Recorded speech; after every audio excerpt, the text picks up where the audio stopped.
નારી શક્તિ અધિનિયમ બિલ પસાર ન થવા મામલે વડોદરા ભાજપે કોંગ્રેસની માનસિકતા પર સવાલ ઉઠાવ્યા। મહિલા અને બાળ કલ્યાણ મંત્રી મનીષા વકીલે નિવેદન આપ્યું, બિલનો વિરોધ એ મહિલા વિરોધી માનસિકતા બતાવે છે। કહ્યું, દેશની જનતા કોંગ્રેસની માનસિકતાનો જવાબ આપશે। વડોદરા શહેર ભાજપ પ્રમુખના પણ કોંગ્રેસ પર પ્રહાર, બિલ પાસ ન થતા કોંગ્રેસે ઉજવણી કરી તે આશ્ચર્યજનક।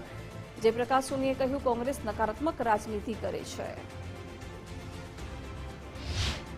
કે સનાતન હિન્દુ સંસ્કૃતિમાં પૂજનીય સ્થાન ધરાવતી માતૃશક્તિ એવી માતા બહેનોનું સન્માન ગૌરવ કરવાની એક મોટી સુવર્ણ તક આપણને મળી હતી।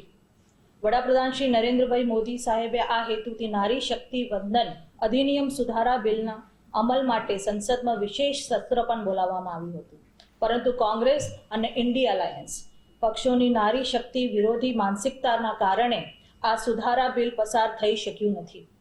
કોંગ્રેસ અને તેના સાથી પક્ષોએ નારી શક્તિ વંદન અધિનિયમના અમલમાં રોડા નાખવાનું મોટું પાપ કર્યું છે।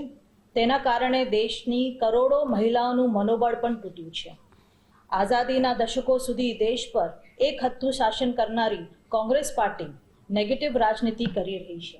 આપ સૌને જણાવીને દુઃખ થાય કે જ્યારે પાર્લામેન્ટમાં આટલી બધી સારી ચર્ચા થયા બાદ વિરોધ પક્ષે આ બિલને પારિત તો થવા ના દીધું। ત્યાં સુધી તો બરોબર છે કે વિરોધ પક્ષ છે એટલે વિરોધ કરે, પરંતુ જ્યારે લોકસભા પૂરા થયા પછી મકર દ્વાર ઉપર ઉભા રહીને કોંગ્રેસીઓ એનો ઉજવણી કરે, આવી મહિલા વિરોધી માનસિકતા ધરાવનાર કોંગ્રેસીઓને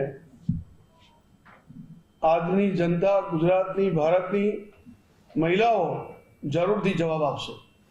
આજે નકારાત્મકતાની રાજનીતિના જે પ્રકારના એ લોકો સ્ટેટમેન્ટ આપે છે, હમણાં પૂર્વમાં જ ખડગેજીએ જે રીતે ગુજરાતની જનતાને અભણ અને મૂર્ખ કહી હતી, એવા અનેક પ્રકારના આ નકારાત્મક રાજનીતિના નિવેદનો હોય કે નકારાત્મક રાજનીતિથી વિરોધ કરવાનો હોય, એમને એવું કરી બતાવ્યું છે કે મહિલા વિરોધી માનસિકતા આ કોંગ્રેસ ધરાવી રહી છે।